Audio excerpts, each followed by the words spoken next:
And two, man, did I dodge a bullet not getting you that for Christmas. Your present is something else, Juan. Yeah. Oh, all right, cool.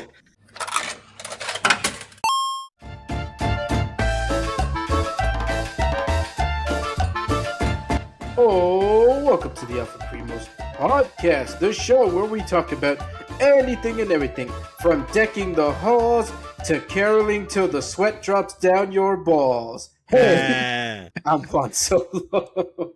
And that was a good one. I'm Paco. To the tinsel. To the Whoa. To the halls. Yeah, that's it. Juan's got it. Till Santa decks these balls. I'm JJ. All right, hold on. We can't give too much away for these alphas when we drop our winter rap album. What? You see, I feel like Christmas songs, while there's plenty of them, I feel everybody only just gravitates to the same like 20, 30-ish songs. As someone who worked retail, yes. Yes, yeah. Can confirm. Dude, yes. And for those of you that don't know, those songs stay with you. You will go home after clocking out at midnight for working a late shift during the holidays. You will lay in bed, close your eyes, and those songs will be on repeat. The moon is up, you son of a bitch. Where are you? Where the fuck are you hiding, Buble?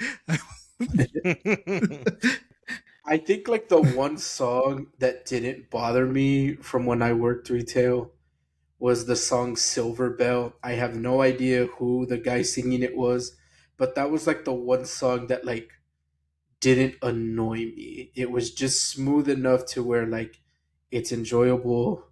It wasn't annoying. It wasn't super festive-y. It was just, this one gets a pass. For me, it was the Elvis song because it's sad. Like that one doesn't fit at all with the rest of them, and I'm like, oh, this is finally a moment of respite. It's like finding the campfire in Dark Souls. Yes. Christmas. Yeah. Christmas without you. Yeah, but I'll tell you who wasn't sad this year. Our alphas. No, they weren't. And let us take this moment to acknowledge just a handful of them. Actually, wait, so I don't forget. Let me check Spotify. Didi, you know it. Really quick. Like, do we have any Spotify comments? We do not. Okay. All right. Not as of this recording.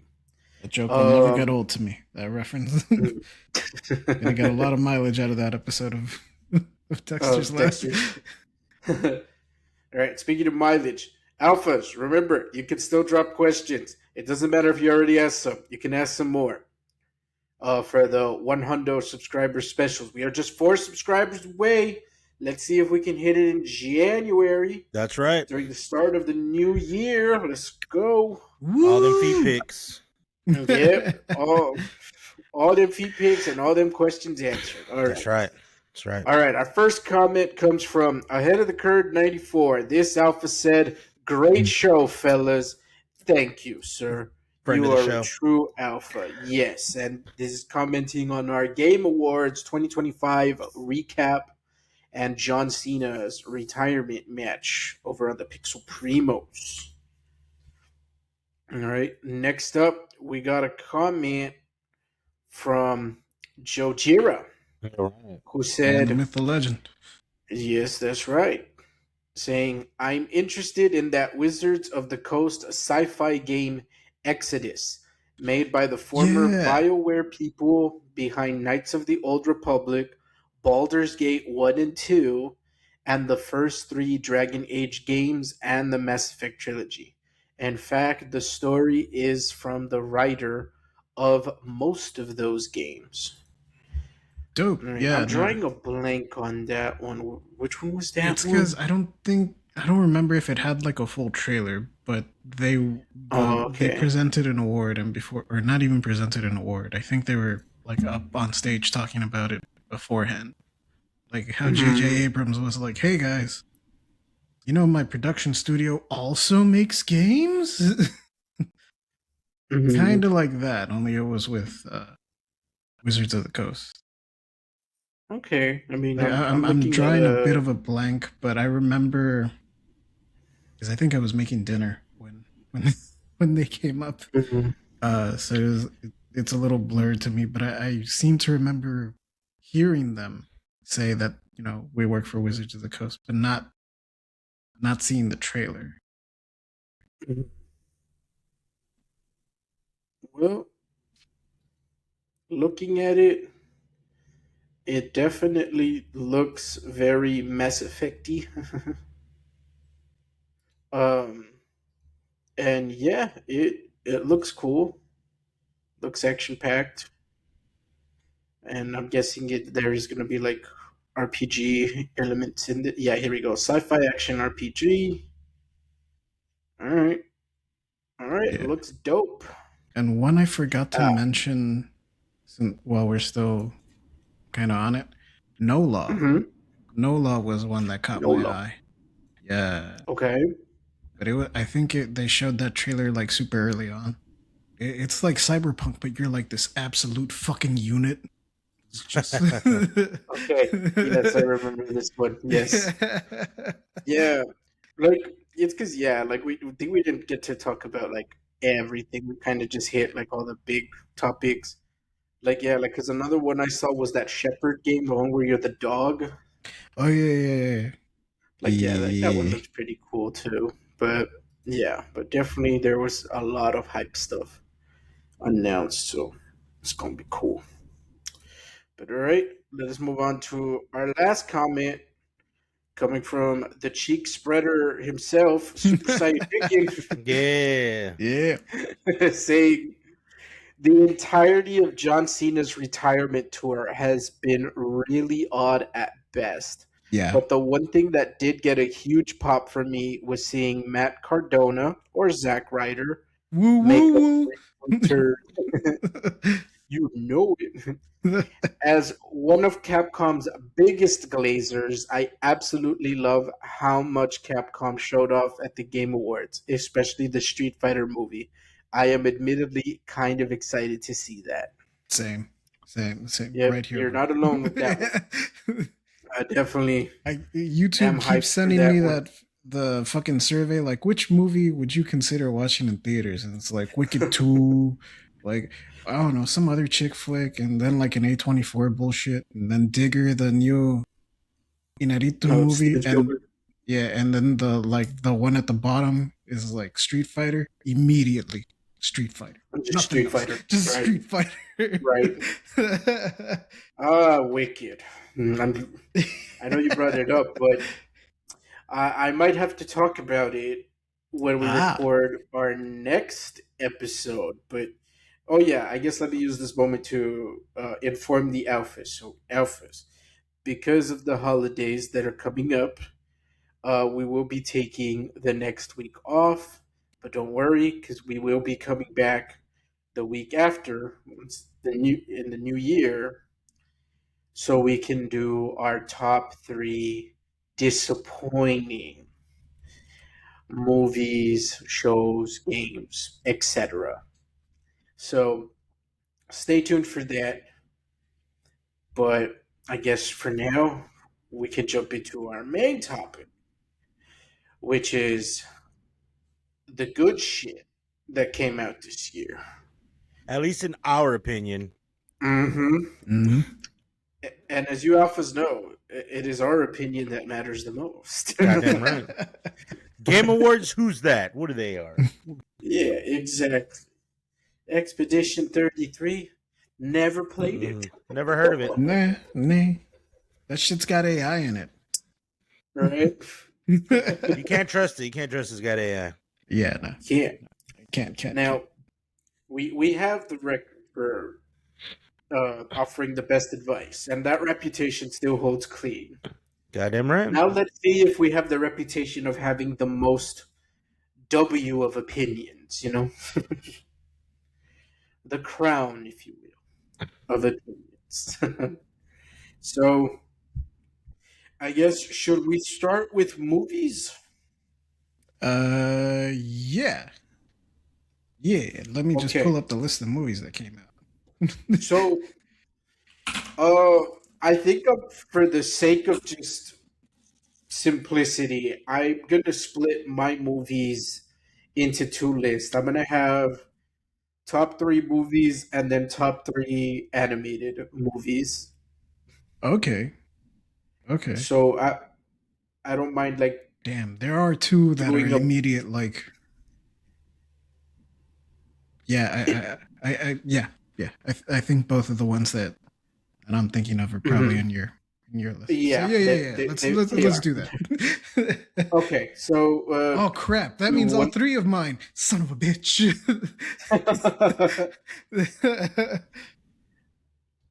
do one of you guys want to go first or I'll start off with my first movie okay. that will be in my top three, and that's gonna be Demon Hunter. Or no, Demon Slayer. My bad. Demon Slayer is my number three for Okay. top movies. Solid Um, pick. I mean, well, no, I don't know what else to say about it. Great animation. If you like Demon Slayer, gonna have a lot of fun. I do have an honorable mention for the next one, but I'll wait. But yeah, no, Demon Slayer was my number three top movies. Mhm. All right. Well, I Okay. guess I'll. Right, we can just start with the animated list because Demon Slayer is also my number three animated. Okay. uh, it was a lot of fun. The only thing is that like some of the beginning for me it felt a little long. Like that's why it's kind of the lowest rank of the top three. Mm-hmm. uh, so the beginning felt a little, or not even the beginning, really the end felt a little long, and some of the beginning felt like, dog, you couldn't have put this at the end of like last season, like I feel that like you kind of built this all up and then no, without spoiling anything. I don't want to spoil for anyone that hasn't seen it, but yeah, there's something that's kind of like a little hyped up when the movie starts, and then like it just kind of ends, and you're like, as someone who marathoned through the series so that we could catch up Carol, so we could all go watch it together. So we could all watch the movie together. I'm like, dog, yeah, some of this really could have just been tacked on at the end, at that when the fucking sitar's sending people to the castle. I think you could have had one more episode. Mm-hmm. But no, yeah, great movie, great animation, fun all around. All right. Which one was it again? Demon Slayer, Infinity Castle. Demon Slayer. Demon Slayer. All right, 10. Okay, so I'll go through my animated ones then. So my number three, and this one's gonna be a stretch for some people because this came out January 1st, so it counts. Oh my. Wallace and Gromit. Oh yeah. I feel like that's a given though. Like I don't think I've ever seen a bad Wallace and Gromit movie.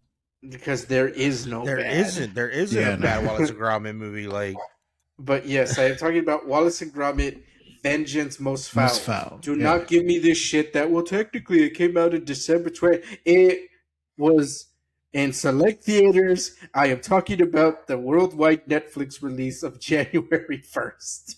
Yeah.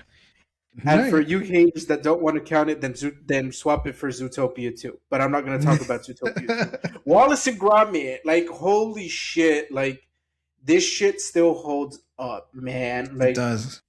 it it's still very funny, very very endearing, if anything, and it's just a feel good movie all around. Yes, the plot is very simple. It is, quite literally ripped off an episode of The Simpsons, down to the switch being set to evil.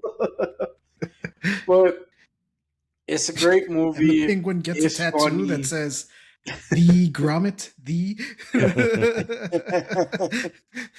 And just in all honesty, it's just funny. It's a great watch. I highly recommend, especially if you love animated movies. Like, you gotta check this one out. You can't miss it. So Yeah. here's me saying, like, yep, I love Wallace and Gromit. I hope they make 5 more movies. You, Yeah. yeah. I'm surprised I forgot about it because, much like Demon Slayer, I also had to marathon through all of Wallace and Gromit's escapades because we had Mark's daughter the weekend that movie was going to drop. So I was like, Mhm.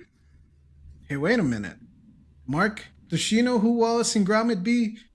And she's like, "No, she doesn't. I don't think she does." So I asked her, like, "Hey, kid, you ever hear about Wallace and Gromit? You ever get some of this good shit? This good?" And she was like, "No." So I found all the shorts on Amazon, and guess what we did that weekend? We saw all of the Wallace and Gromit shorts, and then yeah, like uh that that time that she was back with her mom, and Mark was just talking to her on the phone. She's like, he was telling me like, yeah, she really likes Wallace and Gromit now. Like, I don't know what the hell you did. It's like, It's it cool, wasn't me. It's the magic of Wallace and Gromit. Yes. And now this studio is doing like a Pokemon like show. Oh, the concierge? Is it Mm, Pokemon Concierge? no, No, it's not. this one's a different one, but it's Okay. the same studio, Studio Aardman. Yeah. Yeah, they're doing a Dope. Pokemon like show. I don't know what it's called though, but yeah. Nice. Can't wait. But but yes, Wallace and Gromit: Vengeance Most Foul on Netflix. Check it out. Well, since we're doing animated movies, my number 2 animated movie is Aztec Batman: Clash of Empires. Holy Oh, dope. crap! That Yes. was really good. I really enjoyed that. Now, after I say that, my number 1 movie, y'all are gonna be like, "Really, Paco?" But it's good. But I mean, it was like, a different take on Batman. Of course, I really like anything that has to do with Mexicans, Aztecs, Mayans. I don't care what superhero it is, it's gonna look badass. And Aztec Batman was a real one. Dope. So Yeah, yeah, no. that's my Alright. number 2. I'm gonna have to Okay. check it out. I still haven't watched it. I still haven't had It's I haven't good, seen man. it It's either. good. I like it so much. Mhm. All right. Well, my number 2, I'm gonna keep the anime theme going, but it's got to be Chainsaw Man. Really? All right, Oh, that one was my okay, number okay. one, It's your number but we one. can talk about it now. Okay. Yeah. No. It's just I Chainsaw Man. It can be a hard sell to some people Mm-hmm. Yeah. because if you just take it at face value, especially the character of Denji, if you just take him at Mm-hmm. face value, he can come off as like kinda incelly a little bit, Mm-hmm. but but the way I explain it is that Denji's a dumb boy, a dumb boy. He has been alone for all of his life, really, except for his very cute demon dog. Uh, so what he wants is intimacy. It's what, all of us really want, or most of us really want. Yeah. But since he's a dumb boy, the way that comes out when he tries to express it is ta booba want to touch a boob which is very relatable to someone who grew up as a dumb boy that likes boobs. So I just really like Denji's story, Denji's arc, Denji's maturing as the story goes on.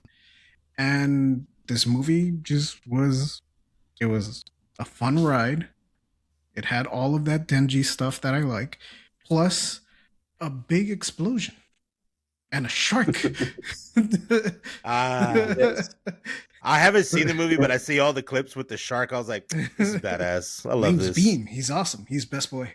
Yes. we So, we all need a homie like Beam. yeah, I don't know if I've ever like talked about or expressed my love of Chainsaw Dude on the podcast, but anybody that has met me in person knows Chainsaw Dude is like my number one anime. I am fully caught up with the manga. I have a Shonen Jump subscription on my phone just so I can keep up with it. And um the anime itself I think is genuinely one of the greatest pieces of animation like out there.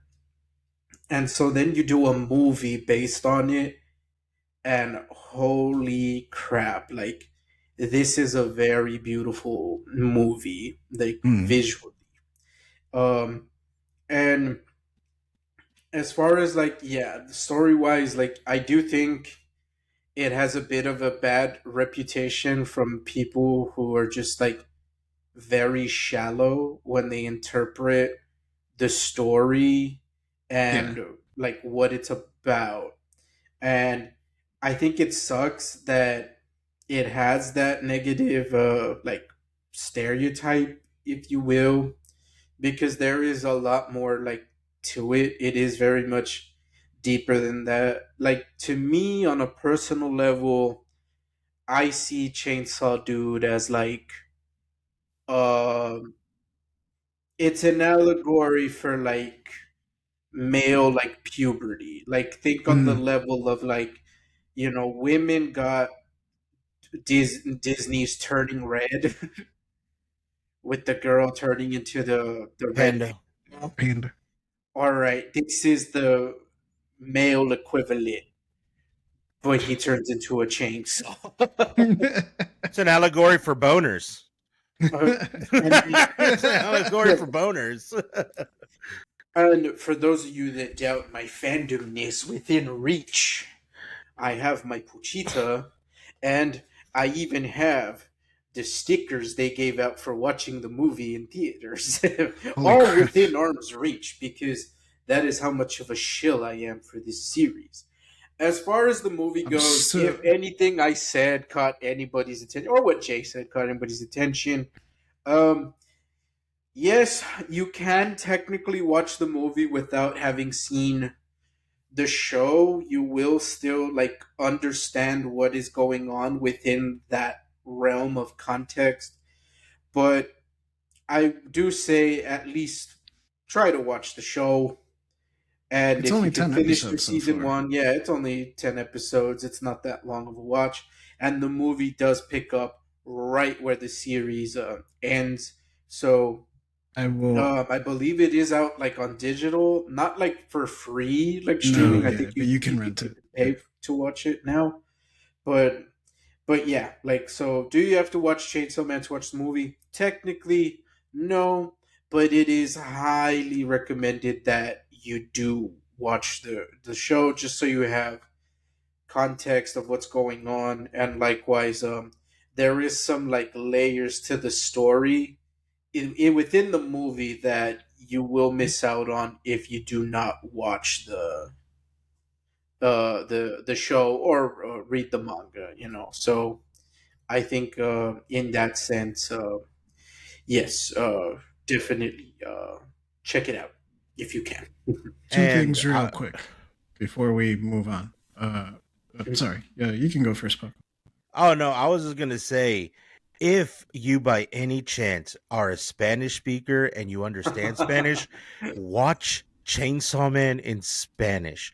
It is peak hilarious, especially if you are somebody that understands or knows like Mexican humor. Fuck, dude, it is so much better and funnier in Spanish.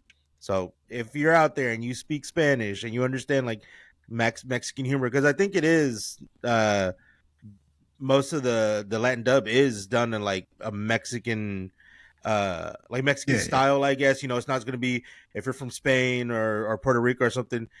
Most of the time it's done in like the context of Mexico. It is fucking hilarious. That one and Spy Family Yeah. are so great in Spanish. That was all I had to add to that.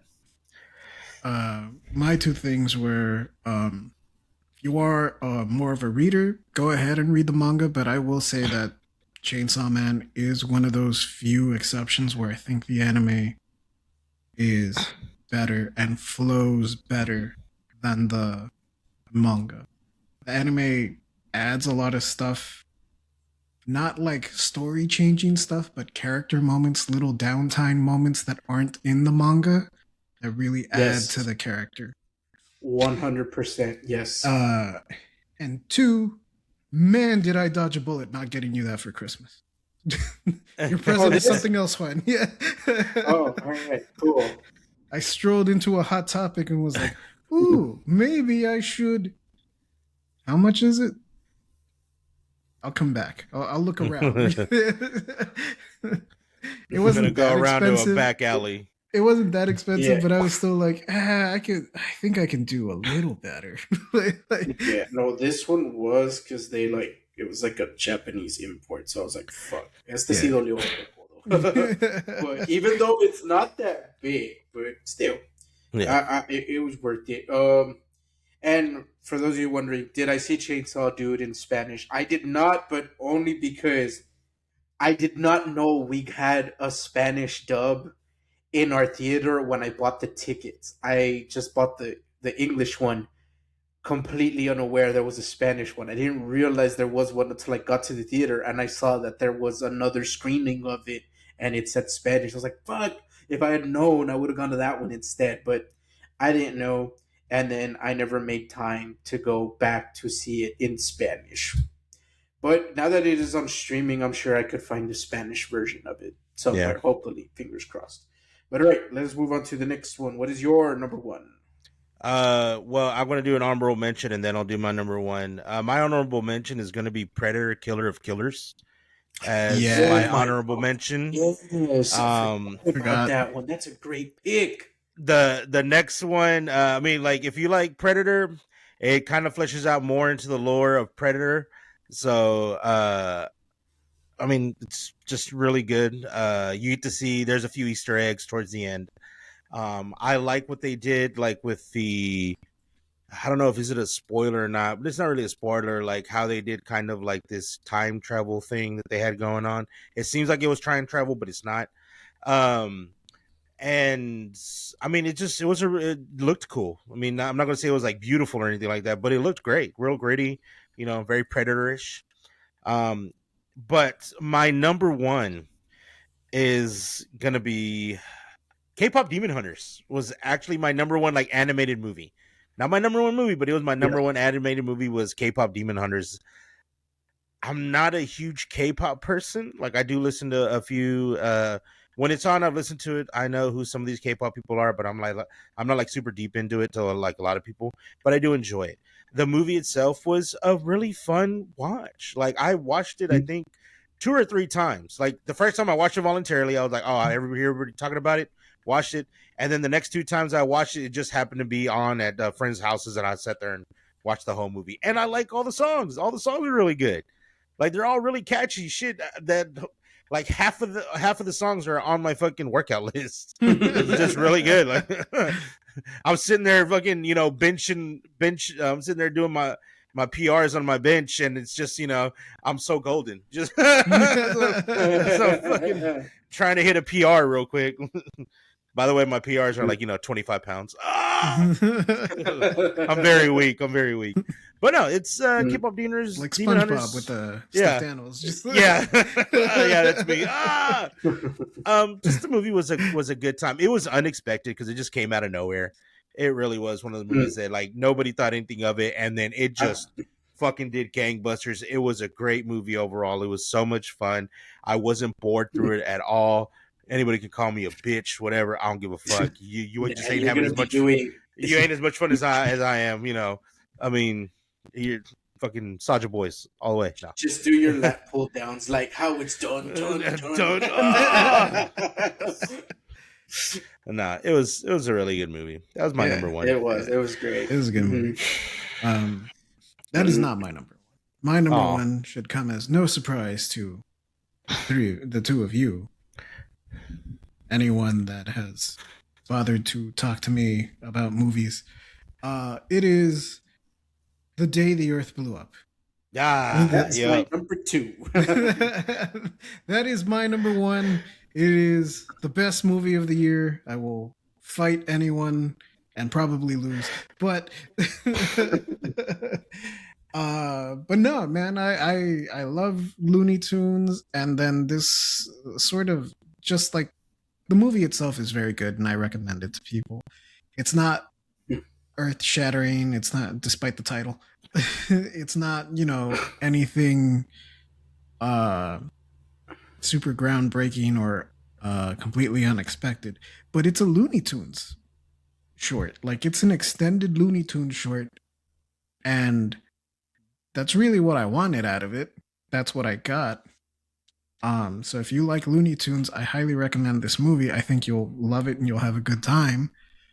Maybe it won't be your favorite movie of the year, but I also just like the backstory behind this movie, because this has been the era where David Zaslav takes over Warner Brothers and is just gutting everything in the animation sector of Warner Brothers and HBO Max. Got rid of a bunch of the Adult Swim shows, a bunch of Cartoon Network shows. There's literally like no anime section anymore unless you want to watch a Studio Ghibli movie. But I remember HBO Max was the first place I saw Jujutsu Kaisen.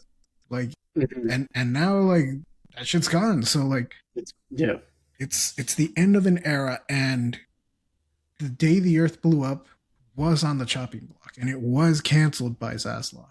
And it was saved by Ketchup Production Studios. They managed to get the distribution rights, and they were like, hey, we're going to release it wide. And it made its money back. It made back the 15 mil that it cost to make it, which is fantastic. I mean, it's not, a blockbuster. It's not, setting world records, but it's proving that, hey, if the movie's done, just release it. Like, why are you canceling it? Yeah. If it still has a benefit. Like, it made its money back in theaters, and it's only going to continue to generate revenue on streaming. So why are you canceling it?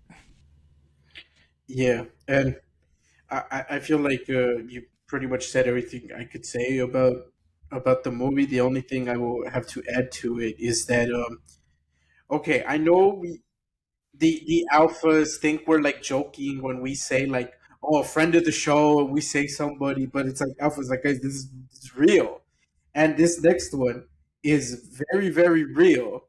So please believe me when I say that I was talking to friend of the show, Corey Coleman from Double Toasted, and we were talking about, our shared love of Looney Tunes and Chainsaw Dude, but mostly Looney Tunes. And I mentioned that The Day the Earth Blew Up at the time was my favorite movie, because Chainsaw Dude hadn't come out yet. And he was like, oh, dude, I love Looney Tunes. And we just had like a back and forth just talking about Looney Tunes and animation and how much we both miss, Looney Tunes. And we wish that, like, it would come back in some way, like shape or form, because I know HBO Max like tried bringing it back, but they released like some shorts. They had, his name, was it Eric Bauza doing like Bugs Bunny and stuff, and it was great stuff. It was funny. It's like, but then they just gave up on it, and that's what sucks, because it shows that Looney Tunes can still bring in a crowd. It still holds up, and I do feel bad that we may have a generation of kids that will not know who Bugs Bunny is. So, except for Meat Canyon, that's the only reference they're gonna have for Bugs Bunny. That's gonna be the only reference. You're gonna look up Bugs Bunny, and it's gonna be that Papa Meat, the Meat Canyon, fucking short. Yeah, the Wabbit season. For those of you who don't know what we're talking about, why don't you go look it up? Yeah, that's a good video that did not make our creepy internet videos. Didn't they take it down? Didn't they have him take it down? They did, but They did, didn't they? someone had to have re-uploaded Oh yeah, it. somebody. I know somebody re-uploaded it, But yes, it got taken down for copyright, so that means that Papa Meat cartoon is canon. All right, so so those are our top 3 animated movies. So I guess now we can move on to live action movies. All right. So Paco, would you like to go first? Yeah, I will start off. I have a honorable mention for my third one. It's actually going to be Heads of State. It was a movie released on Amazon Prime. Yeah, the Amazon. Hear me out. I know it's John Cena. I saw it. You saw it. It's John Cena and it's John Cena and Idris Elba. It's just a fun action movie. Okay, it's like if you're expecting some kind of like it makes tells you some kind of message. No, this is just a cheesy ass, just fun action movie. And the chemistry between Idris Elba and John Cena is actually really good. Yeah. It's very good. Like you think, okay, these are like frenemies at the beginning. And it has what's his name from The Boys? Damn it, Quaid. Jack Quaid. No, Jack Quaid. Jack Quaid. I want to call him Henry Quaid for whatever reason. I always want to say his name's Henry. But it's got Jack Quaid. He's only in it for a little bit, but his it's not even his uncle. His crazy uncle is Randy. Randy Quaid. He for the few minutes that Jack Quaid's in it, he's fucking hilarious. He goes all in that character. I don't remember what her name is. Priyanka Chopra. She does really well as well in the movie. She was great, even for her scenes. And yeah, if you just want something to kind of just watch popcorn flick, I say watch Heads of State. It's what I think. Well, no, I can't compare it because I was gonna say it's kind of like I think what like maybe Expendables wanted to be, where like Expendables wants to be like that cheesy action movie, but they try too hard, just shoehorning and just working off their names. It's like y'all are better than this. Don't get me started on Expendables, but no, Heads of State, just a fun action popcorn flick. If you get a chance, it's on Prime. Watch it. Now, my number 3 is going to be F1 with Brad Pitt. That is my number 3 live action movie. Okay. I am a sucker for a good racing movie. And F1 brings it. I love Brad Pitt's character in it. I love the world of F1. If you get a chance, check out F1. It's a little long, but like I said, I'm a car person. Cars have always been one of my major hobbies, and anything to do with racing, I will sit down and watch all kinds of shit that has to do with racing. So if you get a chance, go check out F1. It is now, I believe, streaming on Apple now. Yeah. So those are my honorable mentions and my number 3. All right. Okay. My number 3, for me, this is gonna be kind of a weird one because I think a lot of people would probably put it higher, but for me, it's gonna be Weapons. Oh, okay, yeah, that. I mean, I didn't put them in order, but that probably was my number 1. That's your number 1. I can understand it being number 1. The only reason I'm putting it at number 3 is because I typically don't like horror movies. This dude has made 2 really good horror movies. Yes. I really had a lot of fun with Weapons.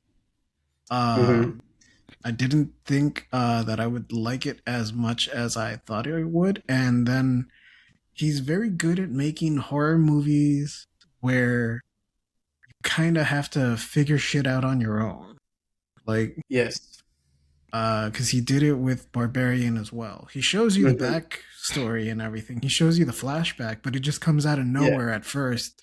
And then, like, as the story goes on, you're like, yeah. That's what I do like about both of his movies is that he does explain it, or at least explains enough to where like you won't be left confused to what's going on.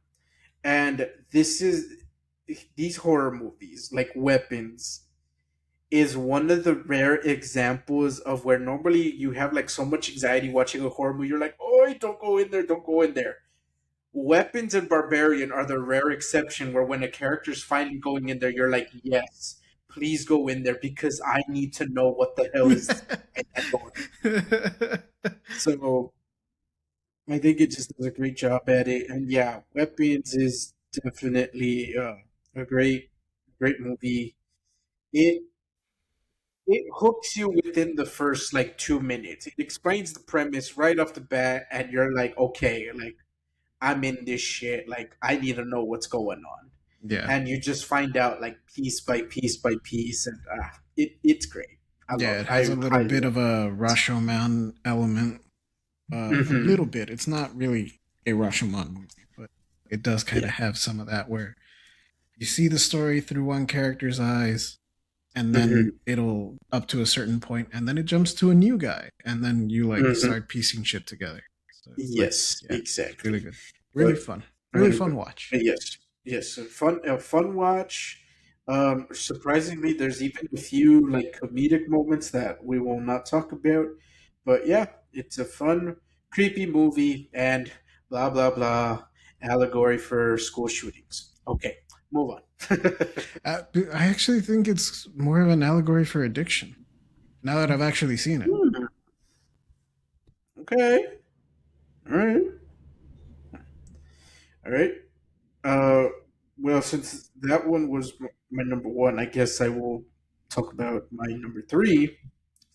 So, friend of the show, Corey Coleman from Double Toasted, in the same conversation, we pivoted. We were talking about movies, and I want to say they've already done their top movies of the year, so hopefully I'm not spoiling it for people. But if I am, hey, that proves that I did talk to him. Yeah, fucking bastards that don't believe me. Um, but when I was talking with him, I mentioned that I really like this movie, and he told me, "Oh, Juan, this is my number one movie as of right now." I'm like, "Really?"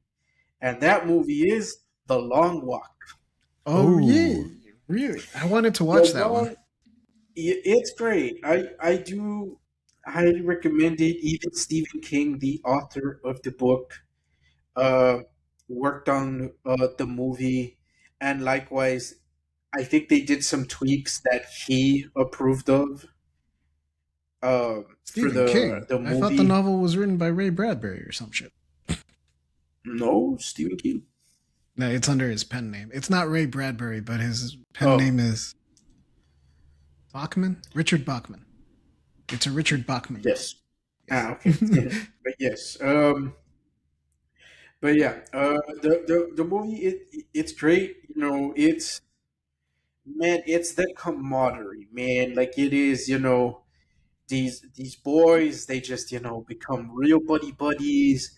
They poke fun at each other. You find out about them when they, talk about what they're gonna do, what they're gonna spend on that when they get the prize money, and you're like, "Oh, this is good. This is fun."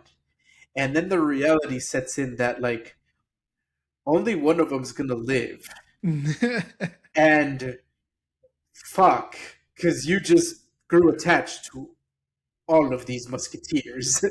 And for yeah. those of you that don't know what I'm talking about, the premise of the movie and the book that it's based on is that these boys must walk and maintain a certain pace of, I believe it's like 3 miles like per hour, and they just gotta keep walking until one by one they all start dying till there's only one left, and then they get a prize.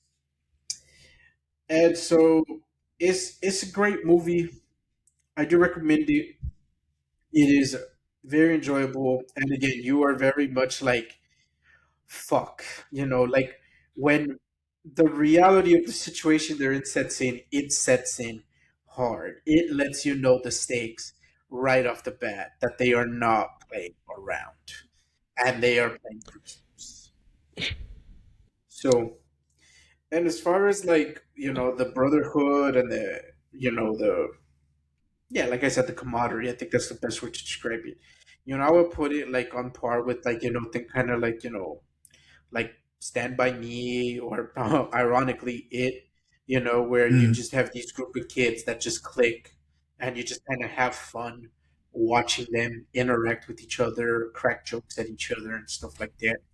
Uh, but yes, all in all, it is a very great movie, and it rightfully earns that R rating.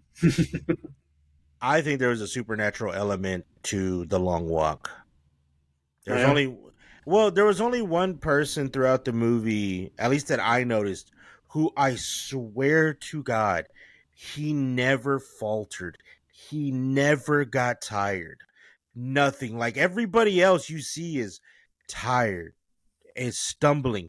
I throughout the whole movie never saw him stumble. Even when they were going uphill, he was going full pace. I was like, that dude's a demon. There's that he's got something in him or whatever, but I thought he had some sort of supernatural element to him.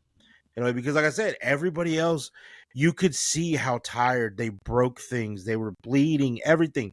And he was just fine. Like he was having a stroll in the fucking park. Yep. It was Randall Flagg. Yes. The Dark Tower. Paco, what is your number two?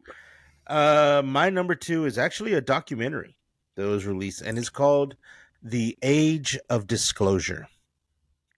Okay. It's a UFO documentary. Basically, a bunch of like it's like 34, 35 former US government people talking about like how aliens are already on Earth. The government's hiding all this and that from it. I'm a conspiracy guy. I love this shit. But it was done really well, it's directed really well, and it makes you really, really think like they're here. Age of Disclosure is like it's not like available for free anywhere. I believe you have to buy it off of Amazon Prime is where I watched it at. Yeah. But yeah, if you're somebody that likes UFOs, you like all these conspiracy theories, there's like fringe scientists and all this stuff. I would highly recommend Age of Disclosure for my number two. And I am going to throw in another honorable mention. I know this would probably be number one on a lot of people's list. Not mine. I mean, I'm a pretty basic person. I don't like read deeply into stuff. But Sinners is my like honorable mention. Sinners was a really great movie. Really done very well. Michael B. Jordan playing the twins, and how different he was playing each one was really fucking good. The music in it was amazing. Like for me, music is a big thing, especially in movies, that really sets the tone, really sets the vibe for certain scenes. I mean, for me, music in a lot of movies is very, very memorable. It is such a big part. But that is going to be my number two. So there's Sinners, bro. Sinners is such a good movie. It's great. It's fantastic. It definitely was very entertaining, and yes, it is just a very modern day, like from dusk till dawn. But you know what? I don't think that's a bad thing. I think it these type of movies can still get made, and the movie is still good even if you know like the twist that's like coming. It's still enjoyable, an enjoyable watch. Again, you fall in love with these characters. Yeah, Michael B. Jordan's performance in this is like great, fantastic. All in all, thoroughly enjoyed it. I thought it was a fantastic film, and yeah, all in all, good shit. Go watch it for. These villains were like also like really good villains. Mm-hmm. I know. I think some people even sympathize with them a little bit. I was like, no, fuck these people. But the villains were really good. They were like an actual threat. I'm watching the movie like, man, this is good. This is not going to end well. Like this isn't going to end the way I think it's going to end, and it doesn't. But there's even some characters that you end up like, bitch, why would you do this? Why would you do that? Other characters as well is like, no, what are you doing? Why? Don't no. It was like that for me. Mm-hmm. But yeah, Sinners is great. So if y'all got to watch, if you haven't watched it, watch it. You won't regret it. And there's after credits. Mm-hmm. All right, Jake, what is your number 2? Speaking of fantastic, my number 2 is The Naked Gun, baby. Man, I love The Naked Gun. And Liam Neeson takes over the role for Leslie Nielsen. And he does a great job. Pamela Anderson does a great job. It's really funny. And I'm just so happy to see like these old school style screwball comedies kind of making a comeback a little bit. I had a lot of fun watching it. It's not going to be for everyone. Carol fucking hated it, and I understand why. I mean, I'm not going to lie, dude. I didn't think it would do as well as it did because of the style of humor. Right. You know, I was like, man, this is not going to do well in theaters. I was expecting to go in there to like an empty fucking movie theater, but no, it was a packed house, and it was just me and a bunch of other fucking hipsters. And I was like, oh yeah, sure, it's making money here in Austin, the land of the neckbeards, but like, hey, I'm preaching to the choir here. But I didn't expect for it to actually, be a moderate success, and I'm very glad that it was. It was really funny. I had a lot of fun with it. Like I said, Carol did not enjoy it, and I thought that in and of itself was hilarious to me, because Mark rented it and he was super excited. He was like, let's all watch it together, and I was like, down, and I was just watching Carol go like, like, bitch, you live like this? I really think it was just I think it's because the comedy was done so well. It's because I feel like there are people that have tried to do something similar to them old school comedies like Airplane and Naked Gun, which ironically both have Leslie Nielsen in them. But that type of comedy, I just don't think many people they've tried to bring it back, and they just don't execute it well. And the next one that's coming out that's in the same vein that I'm excited for, and I really hope does really well, is Spaceballs. You're bringing it back? Because they've already filmed. I think they've already finished filming Spaceballs. And I think John Candy's son plays, I keep forgetting the dog's name. Barf, yes. He's taken over the role that John Candy was doing, Barf's role. I believe he is. But that's another kind of like screwball comedy that I really hope is received well and does well, because these are just stupid fun. It is just there to laugh and have a good time. I feel like a lot of people these days with a lot of movies, it's like it has to have some kind of message. I don't believe every movie has to have some kind of message. If there is a message, great. I'm all for it. I'm just not smart enough or deep enough sometimes to figure it out. But like something like Naked Gun, hopefully Spaceballs, and these other ones, I want them to be there just for fun, just to go to because I want to see these in the theater as well. I mean, these are, besides big spectacles like Star Wars, Lord of the Rings, even the Avatar movies, that yes, these are the things that I want to see in theaters because these are big, beautiful spectacles.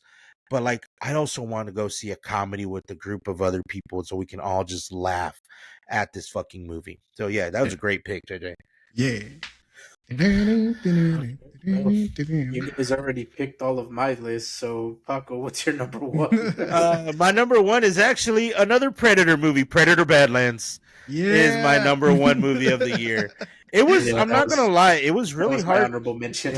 It was really hard for me to choose it as far as like a really good one, because the other 2 movies that I was thinking about was either going to be Sisu, Road to Redemption. I still haven't seen it. Or I haven't seen it. it's good. I mean, if you like the first one, you're gonna love the second one. I barely saw the first one, like because I didn't it's have so a chance good. to watch it in theaters. But yeah, The first one's awesome. It's so good. Yeah, it's good. well, I mean, it's on Hulu, so if you got Hulu, that's watch it on Hulu. Yeah. But if you like the first one, you're gonna love the second one, and if you like the bad guy from Sisu is also the bad guy in Avatar. I don't think that's a spoiler, but it's the same guy. And the other one that I wanted to choose was Superman. I really enjoyed Superman. That Superman was good. The only thing that I was annoyed with was Crypto for like 5 quick seconds. But then I was only annoyed with that because I only know Crypto from like Justice League, the Justice League Unlimited. That's all I know Crypto from. I don't really know any of the comics or the other iterations or versions of it. But you know, Predator Badlands was my number one movie of the year. I'm just a big fan of like all the Predator alien stuff. I liked it because again, you go farther deeper into the Predator lore. You learn more about the Predators. You learn more about their culture. This time you do it through the medium of movies and TV shows instead of, you know, reading it in a comic book.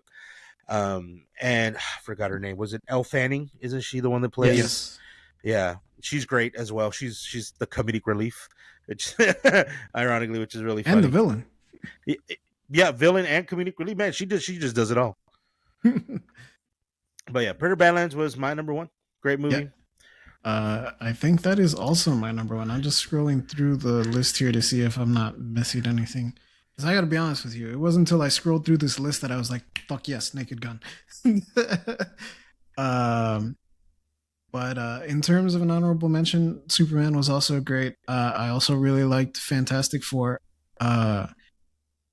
I think of the two, people are gonna like Superman more. I was of the opinion that I preferred the Fantastic Four, but I mean, they're both great. They're both really good, solid superhero movies. If you're not tired of them, go check those two out. They're really good.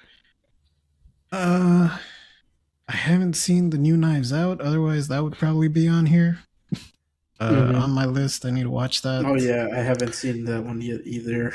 I'll tell you which one would have been on my list if I would have watched it, and I've only seen clips of it. I gotta be honest with you, Paco. I could have sworn I would have put money that your number one was gonna be The Accountant 2. Close. And the only reason is because it's basically Army of Two. It's Army. If you played the game Army of Two, that this is the closest you're going to get to Army of Two movie if you've ever played the game and you like the game. Again, the chemistry between Ben Affleck and the Punisher, John Bernthal, is just really good. They do seem like real brothers. You know, they really do seem like real brothers. You guys would know.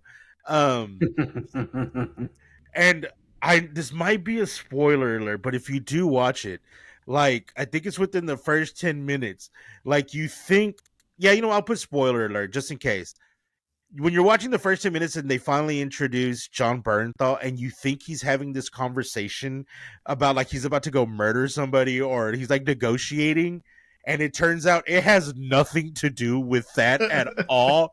Like the thing that he's negotiating for is kind of cute and wholesome.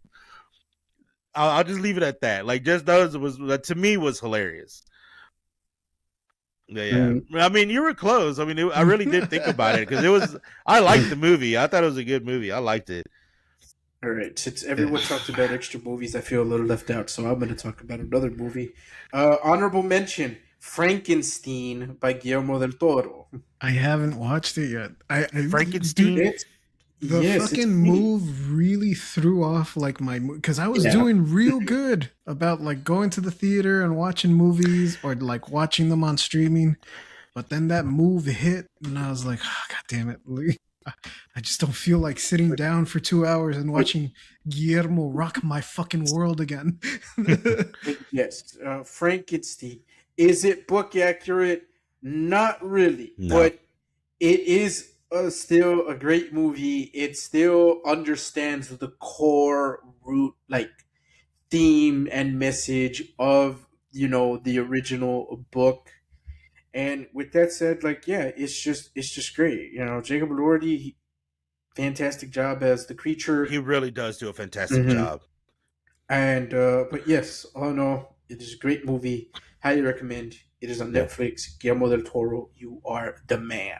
Also, Mia Goth is so pretty. Yes, she is. Yeah, all Mia right, Goth let is us pretty. now move on to TV shows. Paco, would you like to go first? I only have 2 TV shows. I don't really have a third. But my first TV show, it's gonna be The Last Frontier, Apple TV show about. Okay. It's like a drama with the set in Alaska with a CIA asset who goes missing, and it's like a spy thriller kind of. I don't remember the name of the main actor. I should really look up who the main actor is. But he is a U.S. Marshal who's basically on like this manhunt for this CIA asset that they're trying to get rid of. If you like, like these semi-spy cop thrillers, Last Frontier is really up your alley. Takes place in Alaska. Every season, every episode doesn't hang on a cliffhanger, but there's just so much to it. And then, of course, there is a slight twist towards like maybe third or fourth episode. You get a twist, and then another twist towards the final few episodes. But that's one. So, like I said, I only got 2. So that was my one of mine. All right. In sort of keeping in that style, one of my picks is going to be the miniseries Task on HBO I forgot Max. About that. Yeah. Fuck, I can't believe I forgot about that. Task was really, really good. Dude, I can't believe it. Fuck. Task was really, really good, man. It's got really great acting with the Incredible Hulk, Mark Ruffalo. And I forget who plays the main girl, but she was in something recently too. Like she was in a movie. I'll just look her up. Forgive me. Yeah.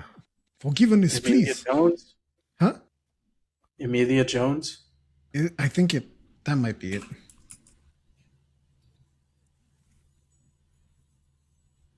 It's because she looks really different. She was in Running. Huh? She was in Running, dude. Yeah, that's it. Yeah, that's her. She looks really, really different in Task because she's got a mullet. She's playing like sort of a. Oh, okay. Sort of. She's got a mullet. Yeah. She legit has a mullet in the show. So she looks.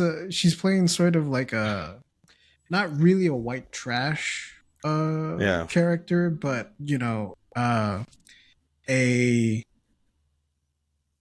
of that style. She's not like the stereotypical kind of white trash character that you imagine, but she is adjacent to that. Like that is sort of like the life that she was born into, kind of sort of thing. Mm-hmm. But it's a really solid show. It's a really solid drama, and it's also got like a mystery element to it. The premise of the show is that Mark Ruffalo is an FBI agent, but he's mostly retired. He really spends his days not handling cases anymore. What he does is he's the guy that goes to like college campuses and he's like, hey, you guys thinking about your careers, your futures? Why not consider the FBI? Here's a pamphlet. That's all he does. That's his 9 to 5. And he gets handed this case by his superior officer because she has got no one else that she can trust with it. They're trying to kick her out. They're trying to get rid of her, force her into retirement. She's like, you're my last hurrah. You're like the last dude that I can put on this. And this tangled web of like bikers and thieves with hearts of gold and the destruction and chaos they leave in their wake all kind of coincide. And it's a really, really solid show, really good drama. I recommend it a lot. It's only like 6 episodes. Granted, they're all an hour long, so it's still It's a bit of a watch, but like solid show. Okay. My number 3 for TV shows is It Welcome to Derry. Yes. I Okay. cannot stress like how cool this show is. It is a prequel to It, the books and the movies. Um, I described it to coworkers as it's Stranger Things, but without the plot armor. It Yeah. like Yeah. Pennywise did not hold back with these kids. The kids in the movies got Pennywise on easy mode, whereas the ones in this show, Welcome to Derry, they got him on hardcore, legendary difficulty, no continues, um, you name it. But it is creepy. The horror is there. And likewise, I do think the story does hold up. So, if anybody was like just curious about it, I highly recommend it. It is great, and it does explore um, like the background of Pennywise the clown, not the monster, and it's great. I will say it is a tad bit of a slow burn in the beginning, but once it gets rolling, like it keeps going. Also, if you So, just like the mhm, Stephen King extended universe, it's also a mhm. fun watch. I was talking with Yes, Jordan about it, and he didn't realize that one of the characters is from The Shining. yes. Yeah. I didn't want to like. I don't want to say anymore, but Yeah, yes, yeah. I'm like there is a character. I don't want to spoil it, but yes, yes. I saw like across my it comes across my TikTok, Facebook, all that, like clips from It Welcome to Derry. There is one character, and it's one of the scenes that I don't know why I just thought he was funny as shit with what he does to Pennywise. Juan, I think you know who I'm talking about. He's towards the end of the series. Uh, but yeah, no, I see those clips, and yeah, you're right. It does go more into actual Pennywise. But I don't like horror, so I didn't watch it. I just saw the clips. Um, and so since now we're gonna keep going, I do have an honorable mention for my next one, and it's a show on Hulu called Paradise. Okay. It's basically like this thriller with this Secret Service team. After a doomsday event, he is tasked with keeping the president safe, and then a bunch of all these different events happen, and it leads into like this big conspiracy kind of thing. That's going to be my order. Which it is on Hulu. I don't want to like give away too much because I'll just be spoiling the shit out of it. But go give it a watch. It's called Paradise on Hulu. My next one is going to be we're going to keep going with the Hulk theme. It is Untamed on Netflix. Yeah. With Eric Bana, Yeah. the other Hulk, the other Hulk, the other Hulk. Holy fuck! Did Edward Norton do a TV show? Can we complete the I'm trifecta? I'm going to find out if he does. I'm going to find out if he does. But We'll count it yeah, even if he's just executive producer. but it's another like thriller, cop thriller. This one takes place in Yosemite Park. Some woman dies. It brings back uh this federal agent into this web of lies and trying to figure out what's going on with the truth. It takes place in the Yosemite National Park. It is called Untamed with the original Hulk. Well, not the original Hulk, but Eric Bana Hulk. Yeah. So it's another one if you're really into all these crime thrillers, give it a watch. Yeah. I also watched that, and I also dug that one a lot. So Yeah, solid it was a really solid good one. pick. Solid pick. This one, I'm gonna throw it in because I don't think it's getting as much love as I think it really deserves.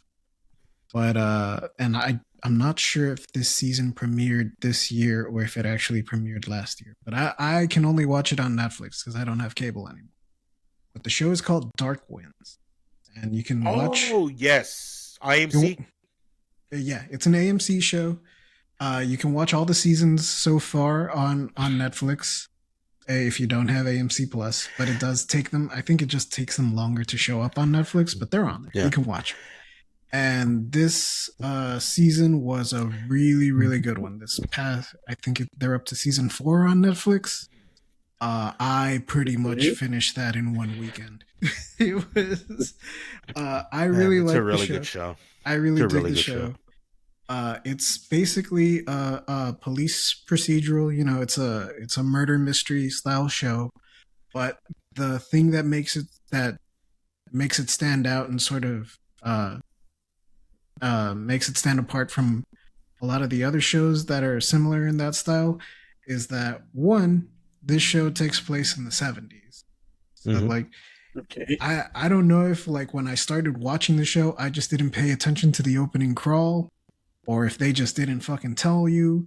But I was watching that first episode of season 1 when it first popped up on my Netflix. I was like, damn, these cars are fucking old. Like, where are they? I didn't realize that Arizona just like had all these fucking El Caminos lying. Underrated car.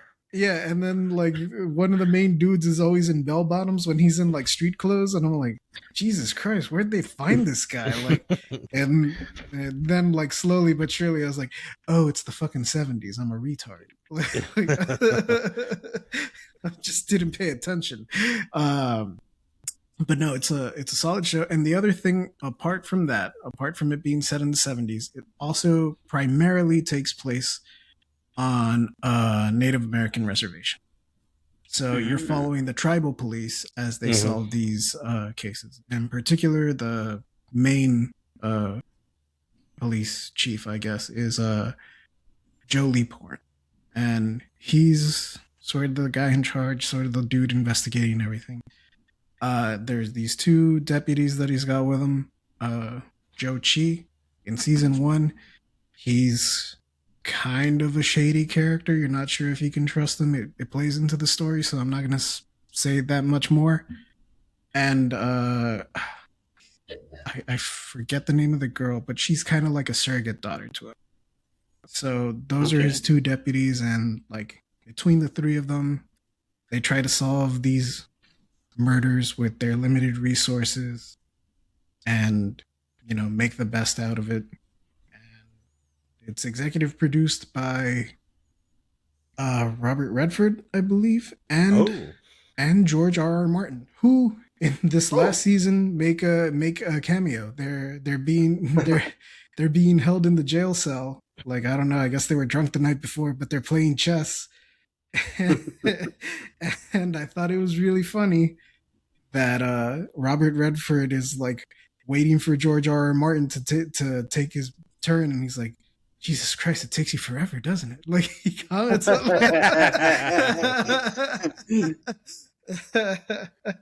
But yeah, I highly recommend Dark Winds if you haven't checked it out, and if you like murder mysteries, check this one out. It's really good. All right. Okay. I guess we'll move on to my number 2 TV show, and it is The Pit. That's my honorable mention. Yeah, that was gonna be my next. It's really good, man. Why didn't you just put these on your list then? If you only had because there's so many, and like I like The Pit, but like I don't know this my number 1. I liked it more than The Pit. No, I get that, but I'm saying you're like, it's because I only have 2. But you mentioned an honorable mention, and then you have another one. You could have made the 3. I could have, but like I have so many, and it's because mainly these last couple months, all I've been watching is anime. And I was like, oh man, I mean, like now that I'm like, refreshing my mind, I was like, oh yeah, I did watch The Pit. Oh yeah, I watched this too. Fuck. Like literally, I was like, man, oh yeah, I watched this one. I watched this one too, and I watched that one. Fuck. Now I'm just adding shit just that I've seen. All right. Well, The Pit. For people that don't know, The Pit, it is a medical drama. So think like your house, or your what's it called, the one with the lady, Grey's Anatomy. Grey's Anatomy. Yeah, think along those lines. But the gimmick with this one is that the entire season is one shift of the job. So every hour of the show is a literal hour in their shift at the hospital. So with that gimmick aside, it is the first day of work for some of these doctors. They just, finished college. It is their first day there on the job, no longer as interns. And the stakes do escalate as the shift goes on, or as the episodes go on. And so I do highly recommend this one, especially if you are into any of these other like medical dramas. This one it definitely scratches that itch of like, there hasn't been a house, or yeah. So I have a I have a theory that it's related to ER, the medical drama show from way back in the day. Yeah. And because the main actor Noah Wiley was one of the main characters in ER. I think this is just Noah Wiley's. To me, I know it's not the same name, but it's the same doctor from ER who is now just moved on from that hospital to another hospital, and he just now became this gritty, this gritty, amazing doctor now, and that works in the ER of in this show. I think it's just a continuation of his character. Okay. So since every episode's an hour of their shift, is the mid-season finale their lunch break? They don't get a lunch break. Yes. They don't get a lunch break. You don't get a lunch break when you work in the ER. You have lives to save.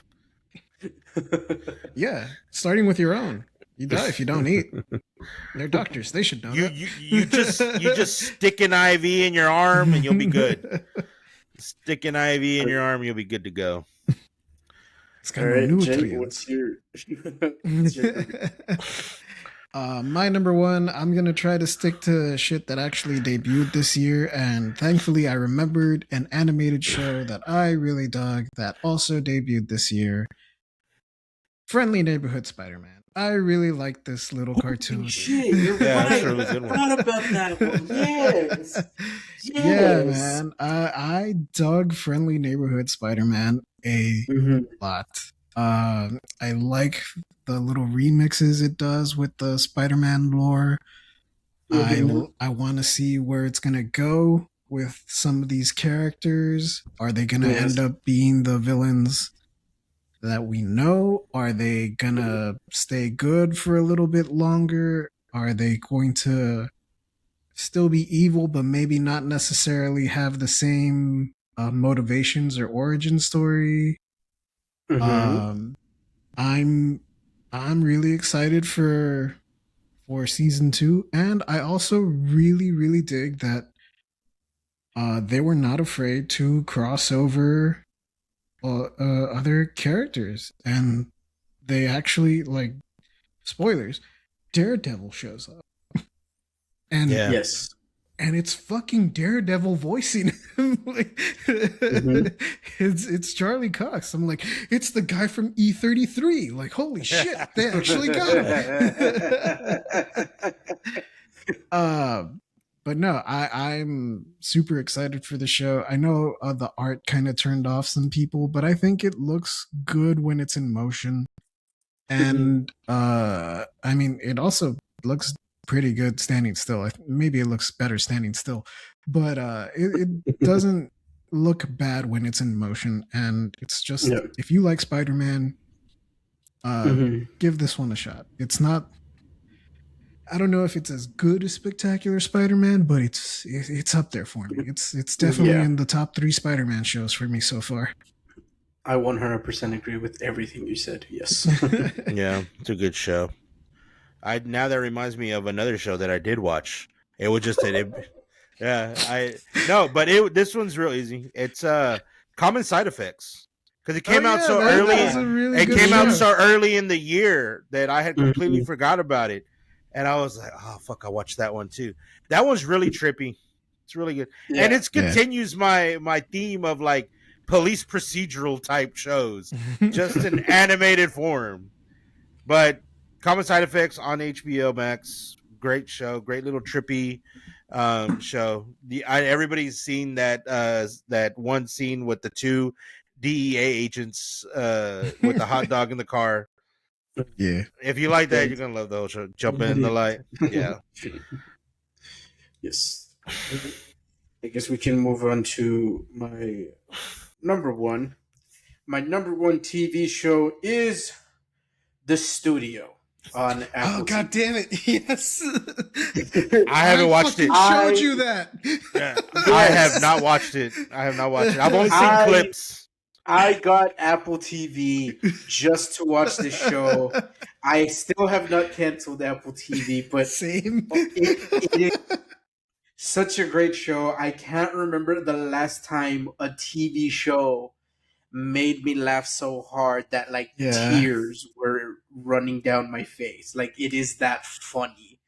And this is definitely like the perfect show for anybody that is into like movies and you like the behind the scenes stuff, and you keep up with like, you know, who actors are, producer, you name it. If you're just that into like movies and Hollywood, you are gonna love this show. This is very much a show that pokes fun at itself and the Hollywood business and the mold that it's currently in right now.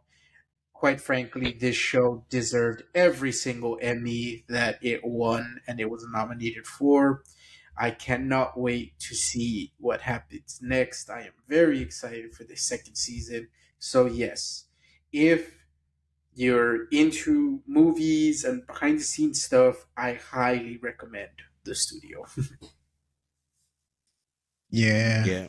I've only seen clips. I still haven't watched it. I don't remember how we ended up watching the first episode. I think it's because I got my phone. I got my phone and it came with like 3 months of free Apple TV Plus.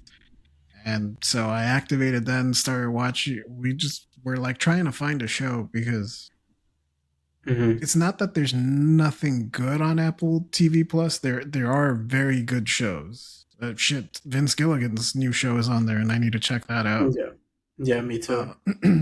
But it's a lot of shows where like there's still not there's not a lot of talk around them, especially in like the sort of circles that I hang out with. But in the middle of that trial period, we managed to catch the premiere of The Studio, and me and Mark saw it, and we were both like dying laughing. Like, and so it just so happened to line up with one of your trips, and I was like, Juan, you gotta watch this. Like I'm telling you, like you gotta watch this. And yeah, man, I can't believe I forgot that that came out this year. But yes, you are right. That is an excellent pick, and it probably would have been my number one had I remembered. What is your number? Well, my number one was the Spoodermans. Spooderman. Oh, okay. All right. Sorry, my bad. All right. Okay. Then all right. This episode ran kind of long, so I guess let's wrap things up here. We'll see if maybe down the line we can come back and we'll do the rest of our top stuff, since you know this is all we had time for. So again, alphas, we will be off next week. So, and spend it with your families. Enjoy the holidays. And we will be back in January with our top 3 disappointing movies and shows, etc. You name it. And it'll probably be an extra long episode as well, kind of like this one. So yeah, I think it'll be longer. I think it'll be longer just because there's so much shit I think I was disappointed with this year. Yes, but let's not forget that there was some great stuff that came out this year. Like, did you all see the Amazing Digital Circus? It had a new episode drop a couple of weeks ago, and it was pretty good. There was a lot of lore behind it. I don't know. What do y'all think? Let me know in the comments. But until then, Alphas, yes, let us know what are your guys' top 3 movies, TV shows, you name everything, whatever you got. Everything. We would love to hear it, love to read it. And as always, we will catch you all on the next one.